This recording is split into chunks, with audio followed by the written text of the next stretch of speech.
আমরা যখন বাড়ি কিংবা অফিসের জন্য কোনো ইলেকট্রিক যন্ত্রপাতি কিনে থাকি, যেমন ফ্রিজ, টেলিভিশন, এসি, ওভেন ইত্যাদি, তখন খেয়াল করবেন সেই যন্ত্রের ডানে বা বামে একটি বড় স্টিকার থাকে, যেখানে কিছু স্টার চিহ্ন দেওয়া থাকে। কিছু যন্ত্রে 3 স্টার পূরণ করা থাকে, আবার কিছু যন্ত্রে 5 স্টার পূরণ করা থাকে। ঠিক এরকমভাবে এসিতেও 3 স্টার অথবা 5 স্টার রেটিং থাকে। এটিকেই বলা হয় স্টার রেটিং বা দক্ষতা সূচক। ইইআর এর পুরো কথা হলো এমার্জেন্সি এফিসিয়েন্ট রেটিং, যা মূলত একটি বিদ্যুৎ চালিত যন্ত্রের কাজ করার দক্ষতা এবং বিদ্যুৎ সাশ্রয় করার পরিমাণকে বুঝিয়ে থাকে। যে যন্ত্রের স্টার রেটিং যত বেশি, সেই যন্ত্র তুলনামূলকভাবে অধিক কার্যকরী এবং বিদ্যুৎ সাশ্রয়ী। এসির স্টার রেটিং নির্ণয়ের পদ্ধতি। প্রত্যেক এসির একটি এনার্জি এফিসিয়েন্সি রেশিও থাকে। এটি সংখ্যায় 2.7 থেকে 2.9 লেখা থাকলে বুঝবেন সেটি 1 স্টার এসি।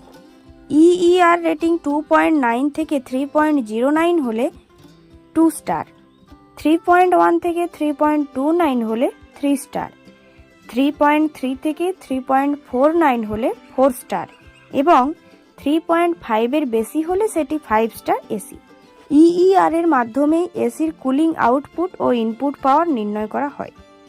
কুলিং আউটপুটকে পাওয়ার ইনপুট দিয়ে ভাগ করলে এই সংখ্যা পাওয়া যায়। তাই ছোট্ট এই ক্যালকুলেশন জানা থাকলে এসি কেনার সময় আপনাকে আর ঠকতে হবে না। এসি স্টার রেটিং মাপতে পারবেন নিজেই। সব 1 টন এসির কুলিং আউটপুট 3516 ওয়াটস। এবার ধরুন সেই এসি ঘন্টায় 1250 ওয়াটস বিদ্যুৎ ইনপুট নেয়, তাহলে 3516কে 1250 দিয়ে ভাগ করলে উত্তর আসবে 2। এবার ইইআর তালিকা দেখলে বুঝতে পারবেন 2 এর অর্থ সেই এয়ার কন্ডিশনারের রেটিং 1 স্টার।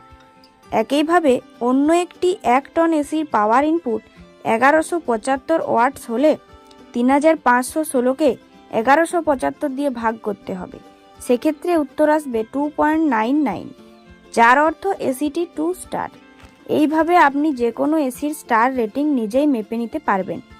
বন্ধুরা, এবার তাহলে জানা গেল তো যে এসি যত কম ইনপুট পাওয়ার ব্যবহার করে সেই এসির স্টার রেটিং তত বেশি। সেই কারণেই বেশি স্টার রেটিংয়ের এসিতে বিদ্যুৎ সাশ্রয় হয়।